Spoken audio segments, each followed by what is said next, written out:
అందరికీ జై శ్రీరామ్. ఓం నమో శ్రీ వెంకటేశాయ. అందరికీ సంక్రాంతి, కనుమ శుభాకాంక్షలండి. ఈరోజు స్వామివారి లీల కాదనమాట. స్వామి ఐశ్వర్య మంత్రం ఈరోజు చెప్తున్నాను. ఇది అంటే ఆర్థిక ఇబ్బందులు చాలా ఎక్కువగా ఉన్నవాళ్ళైతే మాత్రం ఈ మంత్రం చాలా బాగా పనిచేస్తుందండి. అంటే వజ్ర కవచం చదివితే కాదా అని కాదు. అంటే కొంతమందికి కొన్ని మంత్రాల వల్ల, కొన్ని శ్లోకాల వల్ల ఇప్పుడు కొంతమందికి ఇది కనెక్ట్ అవుతారు. అంటే వజ్ర కవచం. అంటే దానివల్ల వాళ్ళకి కొన్ని ప్రాబ్లమ్స్ తీరుతాయి. వాళ్ళు మనశ్శాంతిగా ఉండడం అంటే బావుంది అనుకుంటారు.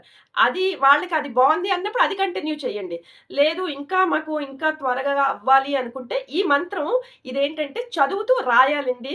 అంటే ఇది ఎలా రాయాలనేది ఈ వీడియోలోనే నేను చెప్తాను. ఇది నాకు ఎవరు చెప్పారనేది కూడా ఈ వీడియోలో చెప్తాను. నాకైతే నేను లాస్ట్ వీడియోలోని అంటే చాలా ఓల్డ్ వీడియోస్‌లో చెప్పానండి. నేను నేరేడ్మెట్టు దగ్గర ఒక వెంకటేశ్వర స్వామి గుడికి వెళ్తానని చెప్పాను కదా! అక్కడ ఒకాయన నాకు తీసుకొచ్చి ఒక పేపర్ ఇచ్చారన్నమాట.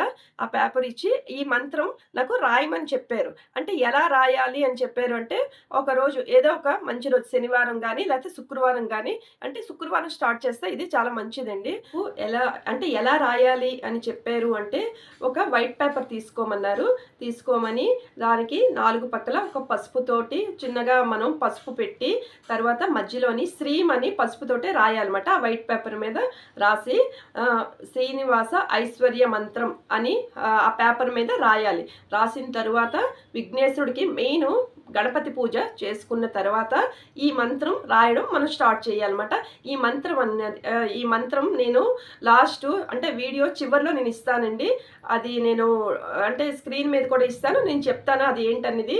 కాతే ఇది రెడ్ పెన్ తోటే రాయాలండి. అంటే బాల్ పెన్ గానీ, ఇంక్ పెన్ గానీ రెడ్డే యూజ్ చేయాలి. అంటే బ్లూ గానీ, బ్లాక్ గానీ వాడకూడదన్నమాట. శుక్రవారం గానీ, లేతే శనివారం గానీ మనం స్టార్ట్ చేయాలి. ఎన్ని సార్లు రాయాలి అనేది అంటే 18 సార్లు గానీ, అంటే మీ టైంని బట్టి లేతే 27 సార్లు గానీ, అలాగా 1008 సార్లు రాయాలన్నమాట.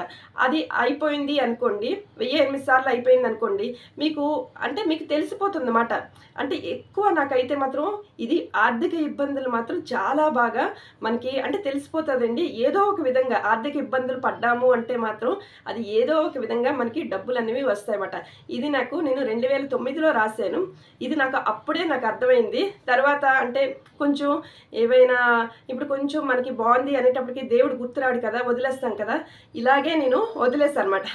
కల్లో మాట పట్మని అంటే కొట్టినట్టు ఇగో ఈ మంత్రం రాయు అని నాకు కల్లా వచ్చింది. అందుకు అంటే నేనైతే ఆ స్వామి నాకు గుర్తు చేశారు అని అనుకుంటున్నానన్నమాట.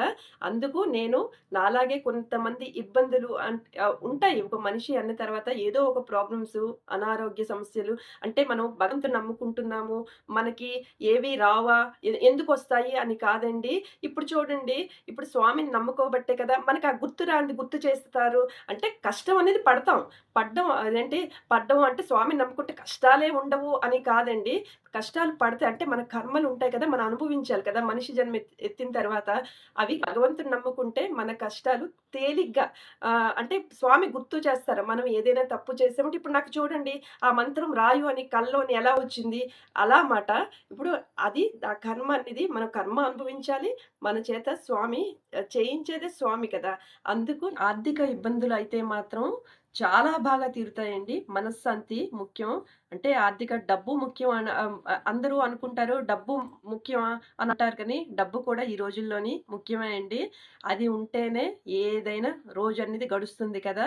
నాకది జరిగింది. అంటే 2009లో అంత బావుంది. అందుకనే నేను చెప్తున్నాను.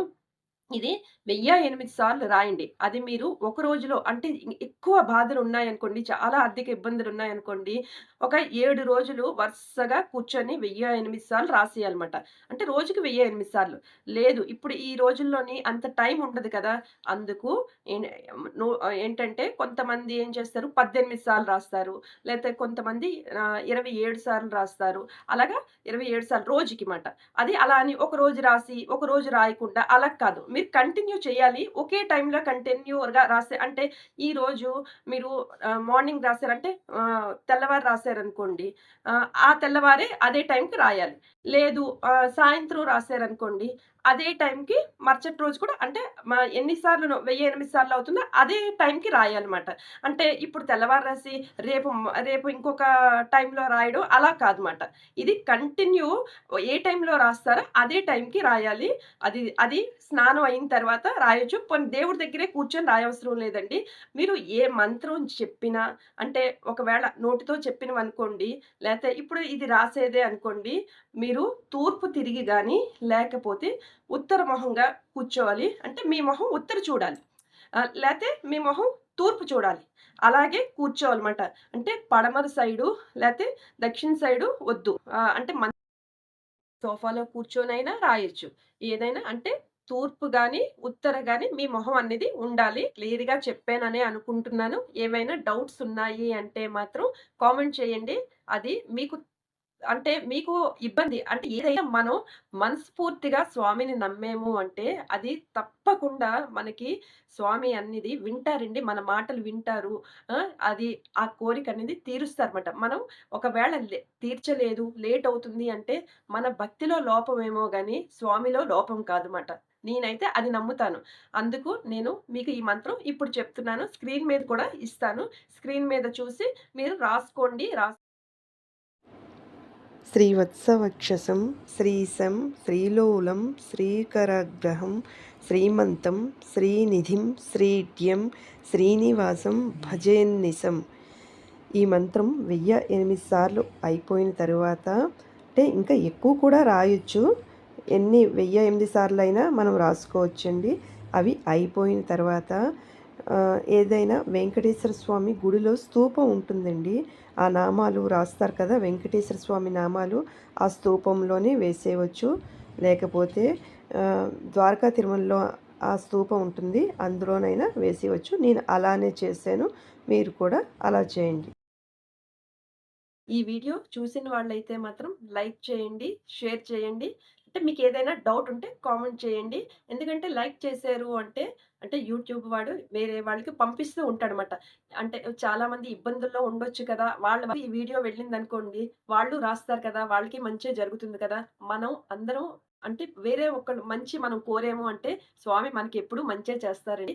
అందుకు నేను మీకు ఈ మంత్రం అనేది ఇప్పుడు చెప్తున్నాననమాట. అందుకు ఈ వీడియో నేను చేస్తున్నాను. ఓం నమో శ్రీ వెంకటేశాయ. అందరికీ జై శ్రీరామ్.